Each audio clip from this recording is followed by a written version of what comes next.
కేసీఆర్ గారి నాయకత్వంలో తెలంగాణ సాధకుడు సాధించినటువంటి తెలంగాణను 10 సంవత్సరాలు అద్భుతంగా తీర్చిదిద్ది ఆర్థికంగా ప్రపంచ పటంలోనే భారతదేశంలో ఒక తెలంగాణ రాష్ట్రం ఆర్థిక పరిపుష్టిగా ఉన్నదని చెప్పి చూపించినటువంటి కేసీఆర్ గారి నాయకత్వం 10 సంవత్సరాలు సబ్బండ వర్గాలు, రైతులు, కార్మికులు, కర్షకులందరూ కూడా సంతోషంగా ఉన్నటువంటి తెలంగాణ రాష్ట్రం ఇవాళ మాయ మాటలు నమ్మి తెలంగాణ రాష్ట్రంలో అనేక హామీలు ఇచ్చి రేవంత్ రెడ్డి కాంగ్రెస్ ప్రభుత్వం మోసం చేసినటువంటి వైనం చూస్తే ఇవాళ తెలంగాణ రాష్ట్ర ఆవిర్భావ దినోత్సవ సందర్భంగా బాధ అనిపిస్తూ ఉంది.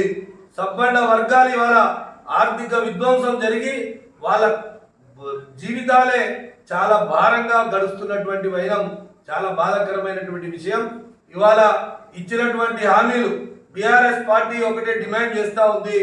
కాంగ్రెస్ పార్టీ ఇచ్చినటువంటి హామీలన్నీ కూడా అమలు చేయాలని చెప్పి ఈ తెలంగాణ ఆవిర్భావ దినోత్సవ సందర్భంగా వాళ్లకు భగవంతుడు ఇక్కడ ఉన్నటువంటి యాదగిరిగుట్ట లక్ష్మీనరసింహ స్వామి వాళ్లకు బుద్ధి ప్రసాదించాలని చెప్పి ఖచ్చితంగా ఇచ్చినటువంటి హామీలు అమలు చేయకుంటే ప్రజలు ఇప్పటికే చీత్కరిస్తా ఉన్నారు.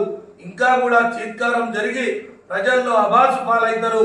కాబట్టి ఖచ్చితంగా తెలంగాణ రాష్ట్రం ఎందుకు సిద్ధించిందో అదే సిద్ధించినటువంటి లక్ష్యం నెరవేర్చడానికి ఇచ్చినటువంటి హామీలు అమలు చేయాలని చెప్పి డిమాండ్ చేస్తా ఉన్నాం.